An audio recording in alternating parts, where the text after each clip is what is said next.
નમસ્તે બાળકો. પાઠ 2 આદિમાનવથી સ્થાયી જીવનની સફર. સામાજિક વિજ્ઞાન પાઠ 2 આદિમાનવથી સ્થાયી જીવનની સફર. બાળ મિત્રો, આજે આપણે આદિમાનવ વિશે વાત કરવાના છીએ. આદિમાનવ પહેલાના સમયનો માનવ એટલે આદિમાનવ. પહેલાના સમયમાં માનવ કંઈક આ રીતનો દેખાતો હતો. આદિમાનવની વાત કરીએ તો લગભગ આશરે 20 લાખ વર્ષ પહેલા આદિમાનવો ભટકતું જીવન જીવતા હતા.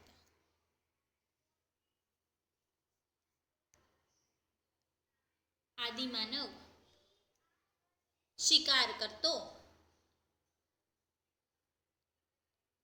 અને પોતાનો સમય વ્યતીત કરતો.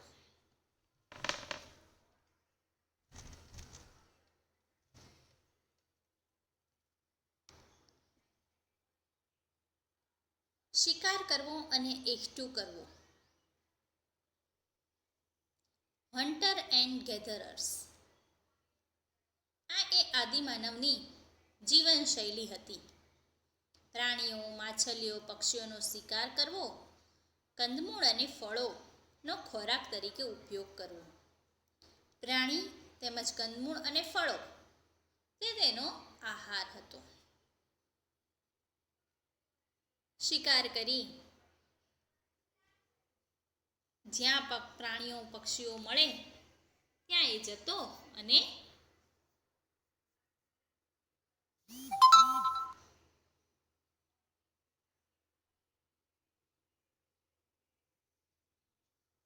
ભટકતું જીવન જીવતો. એક જંગલમાંથી બીજા જંગલમાં જ્યાં એને પોતાના ખાવાની સુવિધા મળી રહે, પ્રાણીઓ મળી રહે એવી જગ્યાએ શિકાર કરવા જતો ને દૂર દૂર શિકાર કરતા કરતા જતો રહેતો. જ્યાં રાત પડે ત્યાં રાતવાસો કરતો.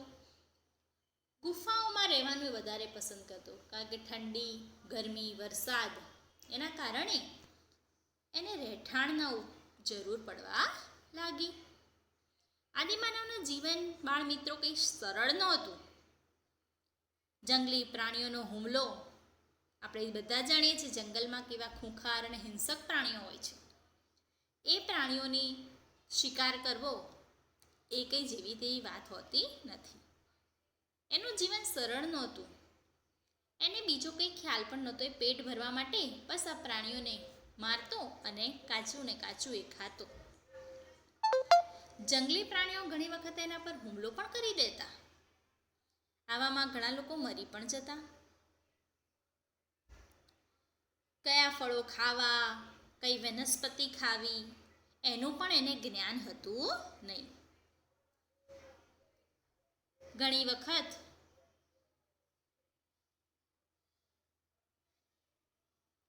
તો એ જંગલી ઝેરી વનસ્પતિ પણ ખાઈ જતો અને એના કારણે મરી જતો.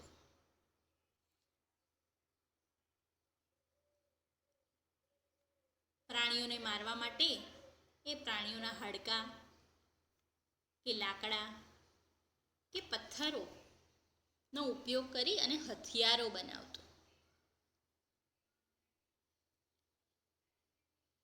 ભટકતું જીવન જીવવું, પોતાની જાતે જ હથિયારો બનાવવા, પ્રાણીઓને મારવા, તેનો ભોજન તરીકે ઉપયોગ કરવો. વનસ્પતિઓ પણ અમુક એ ખાતો, પણ એને જ્ઞાન નહીં કે કઈ વનસ્પતિ ખાવી અને કઈ ના ખાવી. એના કારણે એ મરી પણ જતો.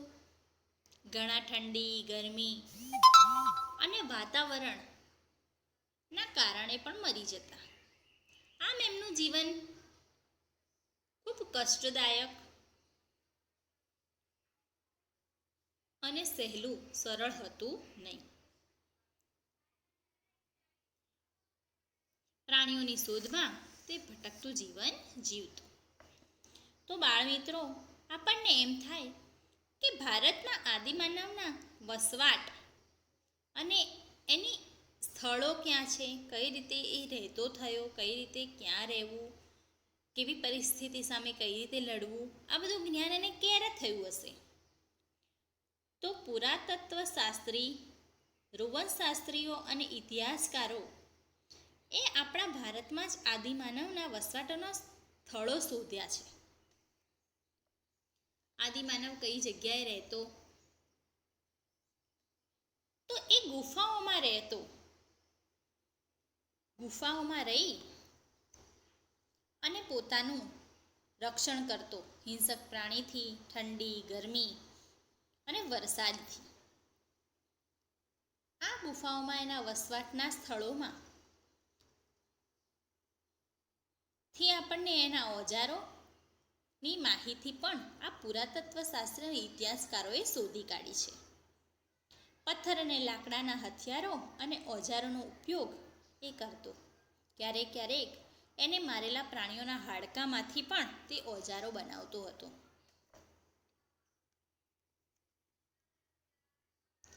તેના ઓજારો બાળમિત્રો તમને દેખાય છે આ ચિત્રમાં એ પ્રમાણેના હતા.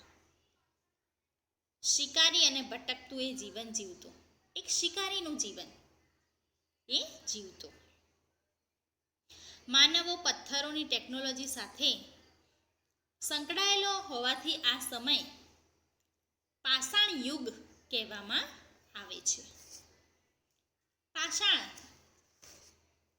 પાષાણનો અર્થ થાય છે પથ્થર. પથ્થરોના હથિયારો તે બનાવતો, એના કારણે એને પાષાણ યુગ પણ કહેવામાં આવે છે.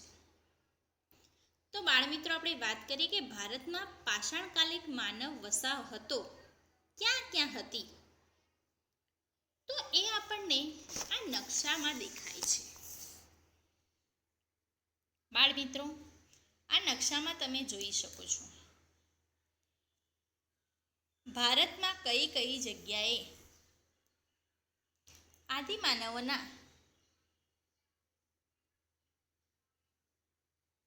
પુરાપાષાણિક સ્થળ, નવપાષાણિક સ્થળ, મહાપાષાણિક સ્થળ, આરંભિક ગામ, આધુનિક શહેર બધાની માહિતી આપણને પાઠ 2 સામાજિક વિજ્ઞાન આદિમાનવથી સ્થાયી જીવનની સફર પાના નંબર 7 પર આ નકશો આપણને આપવામાં આવેલો છે. આ નકશામાં આદિમાનવ કઈ કઈ જગ્યાએ વસવાટ કરતો એની માહિતી આપણને આપેલી છે. એના હથિયારો કઈ પ્રકારના હતા? તો આવી રીતના એના હથિયાર હતા પથ્થરોમાંથી બનેલા. આપણે વાત કરીએ કે પૂરા પાષાણિક સ્થળો કયા કયા? તો ભીમબેટકા અને કુર્નુલની ગુફાઓ એ પૂરા પાષાણિક સ્થળ તરીકે ઓળખાય છે. ત્યારબાદ નવપાષાણિક સ્થળો જેવા કે ચિરાંદ, કોરડી હવા, મહાગઢ, હલ્લુર, પય્યમપલ્લી આ બધા નવપાષાણિક સ્થળો કહેવાય છે. અને મહાપાષાણ સ્થળો એટલે લાગણજ, બ્રહ્મગીરી, આદિચનરલુર અને મહેરગઢ. ત્યારબાદ આરંભિક ગામ ઇનામ ગામ. ઇનામ ગામ છે એ મહારાષ્ટ્રનું એક ગામ છે. અને આધુનિક શહેર તે વખતે કોલકાતા અને મુંબઈ સ્થાપિત થયેલા. તો આપણે વાત કરવાની છે પહેલા પૂરા પાષાણિક સ્થળોની, જેમાં ભીમબેટકા અને કુર્નુલની ગુફાઓનો સમાવેશ થાય છે. તો આ છે પુરાતન સ્થળો બાળકો. પૂરા પાષાણિક સ્થળ, નવપાષાણિક સ્થળ, મહાપાષાણ સ્થળ, આરંભ સ્થળ અને આધુનિક શહેર. આપણે વાત કરી રહ્યા છીએ ભાઈ આદિમાનવના જીવનની.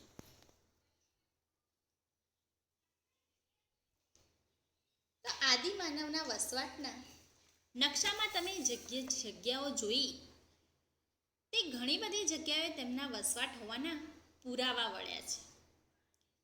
જ્યાં સારા મોટા પ્રમાણમાં પથ્થરો, લાકડા અને પાણી મળી રહે તેવા સ્થળોએ રહેવાનું આદિમાનવો પસંદ કરતા. વરસાદ, જંગલી પ્રાણીઓથી પોતાનું રક્ષણ કરવા પ્રાકૃતિક ગુફાઓમાં તે લોકો રહેતા.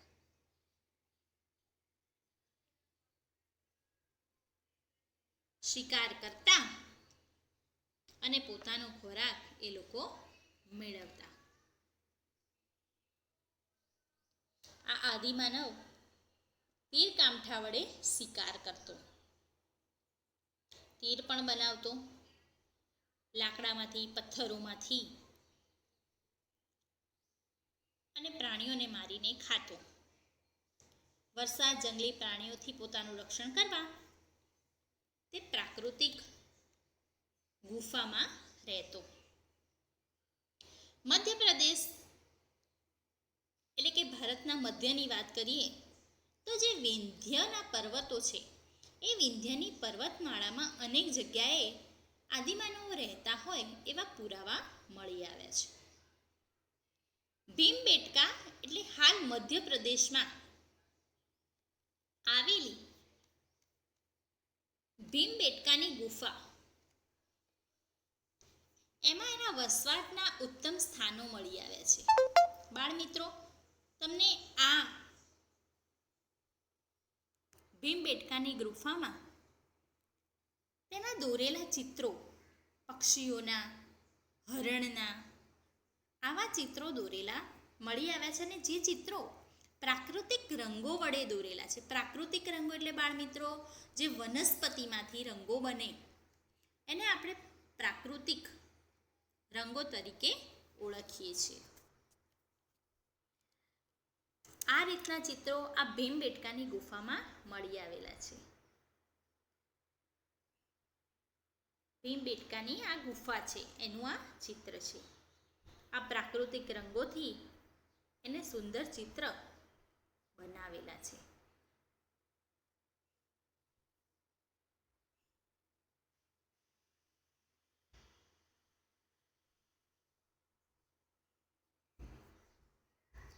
આવી ગુફાઓમાં એના ઉપરથી સાબિત થાય છે કે એ ગુફામાં રહેતો હતો. બાળ મિત્રો, જ્યારે પણ તમે મધ્યપ્રદેશ જાઓ ત્યારે આ ગુફામાં જઈ અને જોવાનું ભૂલશો નહીં. અચૂકપણે જોજો કે આદિમાનવના લગભગ 500 જેટલા ચિત્રો આ ગુફાઓમાંથી મળી આવ્યા છે. હવે આપણે વાત કરીએ કે અગ્નિ અને ચક્રની શોધ અને તેનો ઉપયોગ. તો આપણે જાણીએ છીએ કે અગ્નિ, આગ વગર એ કઈ રીતે કેટલા વર્ષો જીવ્યો હશે એ આપણે અંદાજ લગાવીએ તો આપણને ખ્યાલ આવે કે અગ્નિ વગર એ શું કરતો હશે.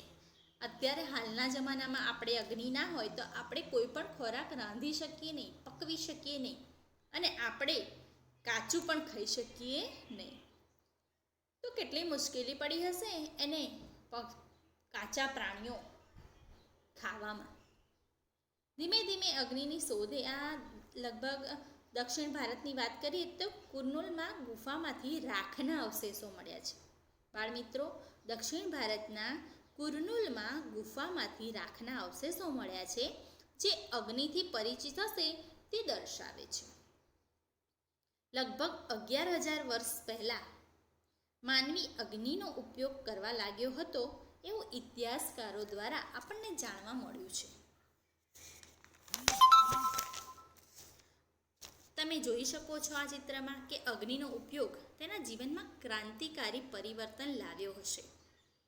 અગ્નિની મદદથી તે માંસ શેકીને ખાઈ શકતા, તેનો ઉપયોગ પ્રકાશ માટે પણ કરતો અને જંગલી પ્રાણીઓથી પોતાનું રક્ષણ કરવા માટે પણ તે અગ્નિનો ઉપયોગ કરતો.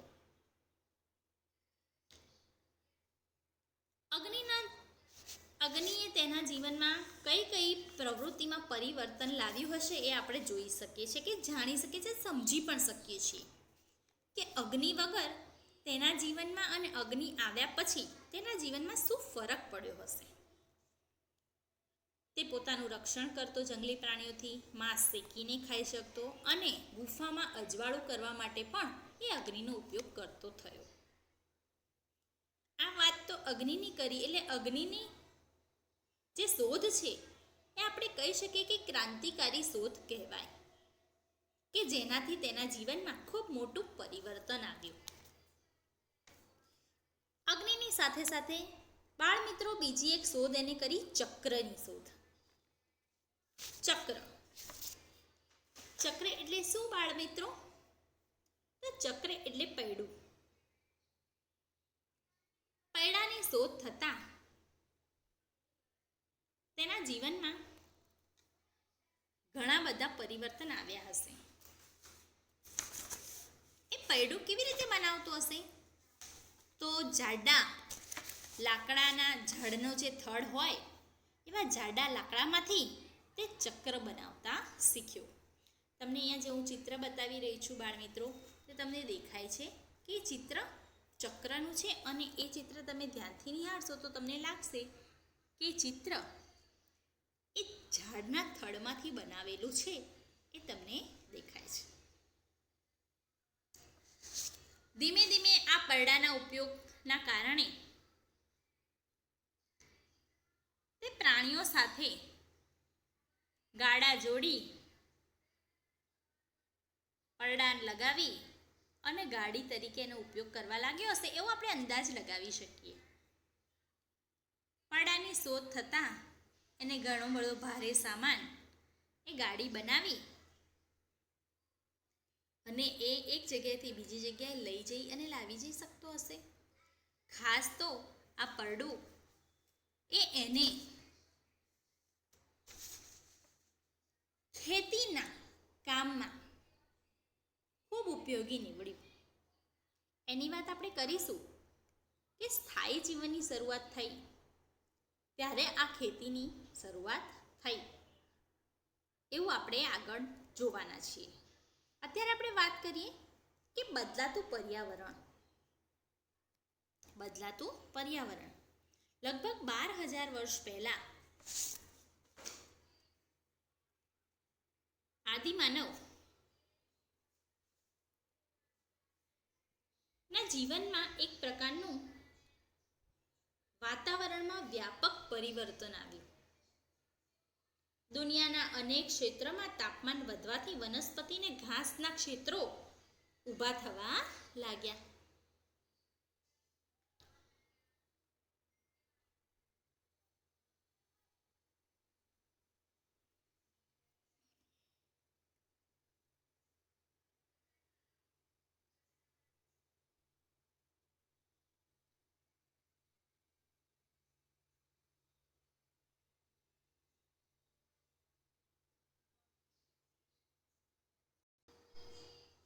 તો બાળકો, આપણે વાત કરી કે ભાઈ ચક્રની શોધ થતાં એ આવી રીતના ગાડા બનાવવાની શરૂઆત કરી હશે, અને આવી રીતે એ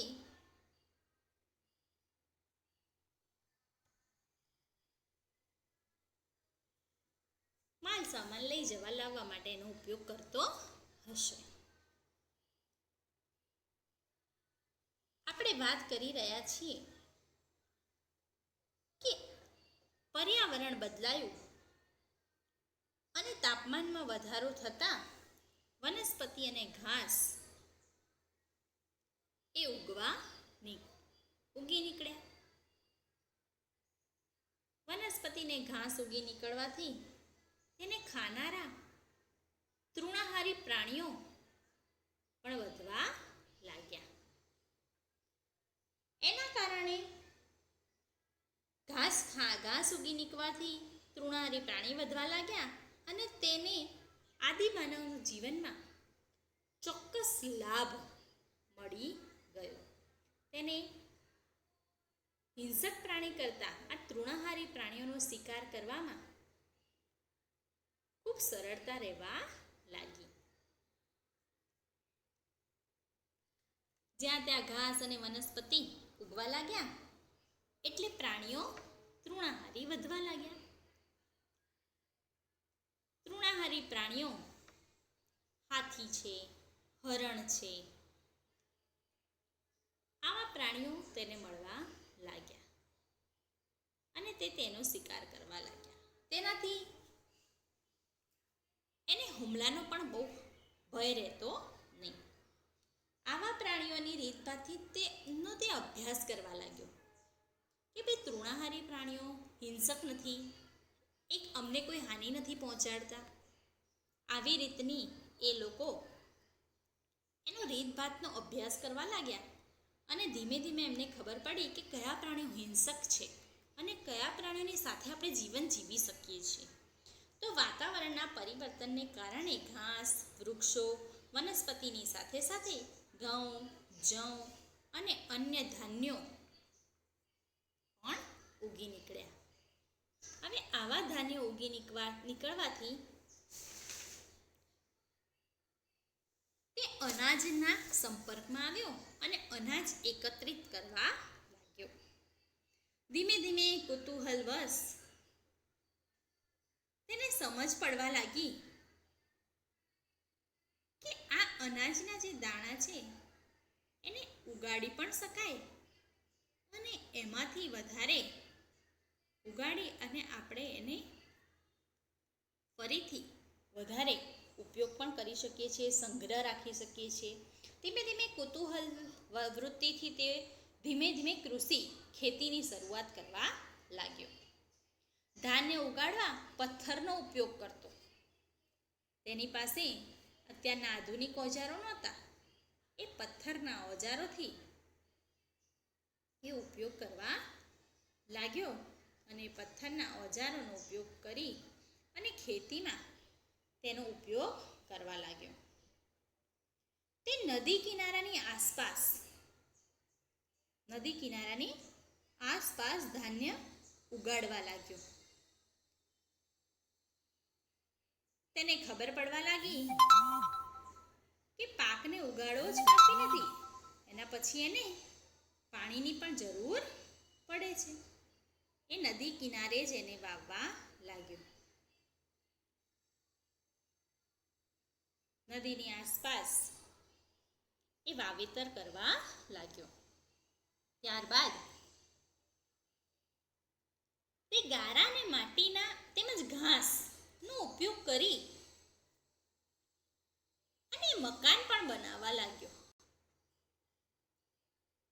એને પોતાના રહેણાંક માટે મકાનો બનાવવાની શરૂઆત કરી. જાણીએ છીએ આપણે કે પાક લેવા માટે અને ઉગાડવા માટે ઘણો સમય વ્યતીત થઈ જાય અને એટલે જ આ સ્થાયી જીવનની શરૂઆત થઈ. ધીમે ધીમે ખેતી કરવા લાગ્યો. ખેતી કર્યા બાદ તે માટી, ગારાના ઘરો બનાવવા લાગ્યો અને એમાં રહેવા લાગ્યો. તેની સાથે સાથે બાળમિત્રો તેમના સ્થાયી જીવનની શરૂઆત થઈ અને તેનો પ્રથમ સાથીદાર એક કૂતરો હતો. તે સિવાય ઘેટા, બકરા, ગાય, ભેંસ, ભૂંડ જેવા પશુઓથી તે પરિચિત થયો અને ધીમે ધીમે તેમની સાથે સમાયોજન શરૂ કર્યું. એટલે પશુપાલનની શરૂઆત થઈ. ખેતીની સાથે સાથે તે પશુપાલન પણ કરવા લાગ્યો. તે સમજવા લાગ્યો કે કયા પ્રાણીની સાથે આપણે રહી શકીએ છીએ, કયા પ્રાણીઓને પાળી શકીએ છીએ. આમ ધીમે ધીમે ગાય, ભેંસ, ઘેટા, બકરા તેના પાલતુ પ્રાણી બન્યા. તે પાલતુ અને જંગલી પ્રાણીઓની સમજ કેળવવા લાગ્યો કે કયા પ્રાણીઓથી નુકસાન થાય છે, કયા પ્રાણીઓ આપણા માટે હિંસક છે, આપણા જીવને જોખમ કરે તેવા છે અને કયા પ્રાણીઓ આપણને આપણા જીવન જરૂરિયાતમાં મદદરૂપ થાય છે. તે ધીમે ધીમે તેની સમજ તેમાં કેળવાતી ગઈ અને આમ તે ખેતીની સાથે સાથે પશુપાલનમાં પણ જોડાયો. પશુઓ તેના માટે કઈ રીતે ઉપયોગી છે એ એની સાથે રહેતા રહેતા તે શીખ્યો. પણ હા બાળમિત્રો, પશુઓના દૂધનો ઉપયોગ તેને ક્યારે શરૂ કર્યો હશે તેનું સંશોધન આજ સુધી થઈ શક્યું નથી અને એની કામગીરી ચાલુ છે, સંશોધન થઈ રહ્યું છે. આપણને કદાચ આગામી વર્ષોમાં જાણ થશે કે સૌથી પહેલાં પ્રાણીઓના દૂધનો ઉપયોગ તેને ક્યારે કર્યો હશે. તો બાળ મિત્રો, આથી આપણે આદિમાનવના સ્થાયી જીવનની શરૂઆતની વાત કરીએ છીએ કે આદિમાનવ પહેલાં ભટકતું જીવન જીવતો. ભટકતું જીવન જીવતા જીવતા તે સ્થાયી જીવન તરફ વળ્યો.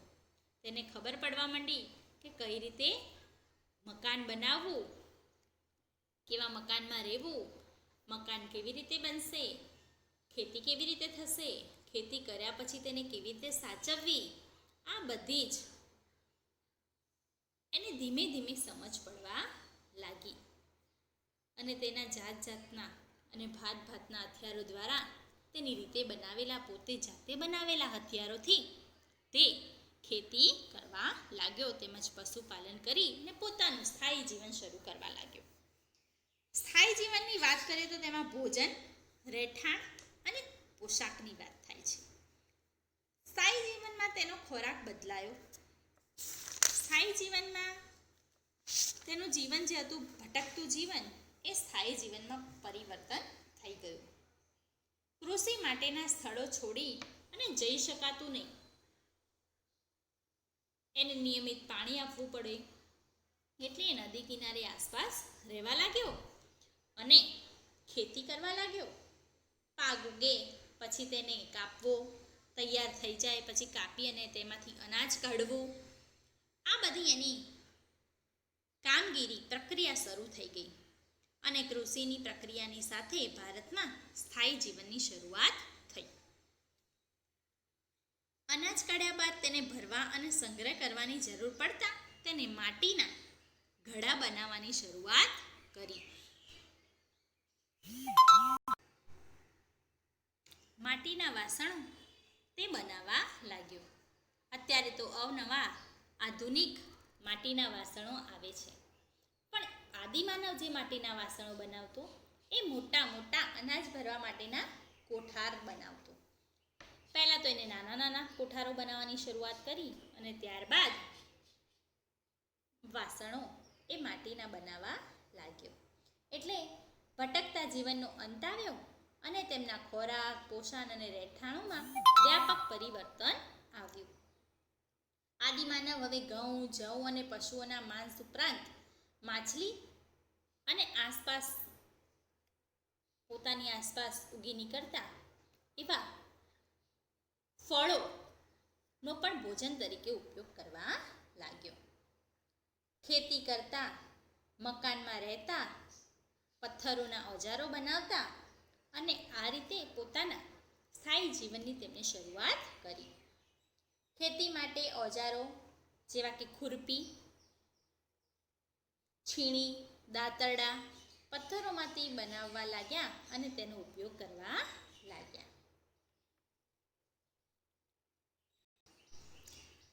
ખેતી માટે તે આવા છીણી, ખુરપી, દાતરડા જેવા સાધનો પથ્થરોમાંથી બનાવવા લાગ્યો અને ખેતી કરી અને સ્થાયી જીવન જીવવા લાગ્યો.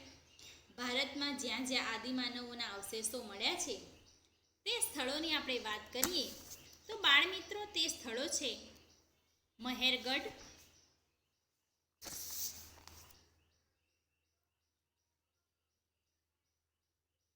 કોલ્ડીવા, મહાગઢ, લાગણજ, બુર્જહોમ અને ગુફકરાલ અને ચિરાંદ. આ બધા સ્થળોએથી અનાજ, રહેઠાણ અને ઓજારના અવશેષો એ ઇતિહાસકારોને અને પુરાતત્વ શાસ્ત્રીઓને મળી આવ્યા છે. ઘઉં, જવ, ઘેટા બકરા, પથ્થરો, ચોખા, માનવ વસાહત જેવા અનેક અવશેષો એ મળી આવ્યા છે. પુરાતત્વ શાસ્ત્રીઓએ શોધેલા સ્થળો બુર્જહોમ, ગુફરકાલ, હુરંગી, મહેરગઢ, લાગણજ અને ભીમબેટકામાંથી આપણને માનવ વસાહત અને તેમના પશુઓની માહિતી મળે છે. મહેરગઢ દોસ્તો તમે નકશામાં શોધજો.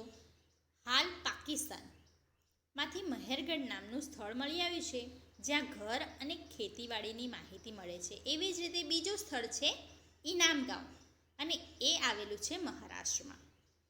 આ બંને ગામમાંથી આપણને ઘણા બધા પુરાતત્વ શાસ્ત્રીઓએ અવશેષો પૂરા પાડ્યા છે. તે લોકો ધાન્યમાં જવ અને બાજરીનો ઉગાડતા હશે. મહેરગઢ અને ઇનામગાંવ જેવા સ્થળોથી પથ્થરના તીક્ષ્ણ ઓજારો પણ મળી આવ્યા છે. પથ્થરના આવા ઓજારો મહેરગઢ અને ઇનામગામ જેવા સ્થળોએથી મળી આવ્યા છે. પ્રાચીન સમયમાં મહેરગઢ ભારતનું સૌથી પ્રાચીન ગામ ગણી શકાય.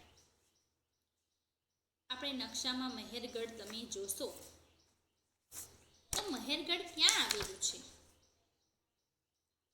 મહેરગઢ એ પાકિસ્તાનમાં આવેલું છે, હાલનું પાકિસ્તાન. આ સ્થળે આદિમાનવના વસવાટના પુરાવા મળી આવ્યા છે.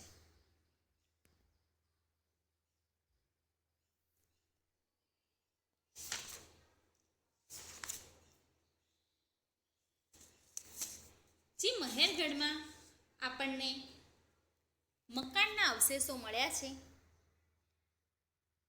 તો એ લોકો લંબચોરસ મકાનોમાં રહેતા હતા એવા પુરાવા મળી આવ્યા છે.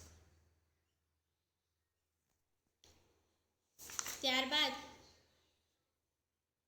મહેરગઢમાં મૃત્યુ પામનાર લોકોને માન સન્માન સાથે દફનાવવામાં આવતા હતા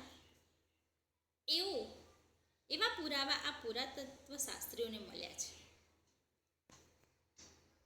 ઘણી જગ્યાએ તો મનુષ્યની સાથે સાથે બકરીને પણ દફનાવવામાં આવી હોય તેવા પુરાવા મળેલા છે.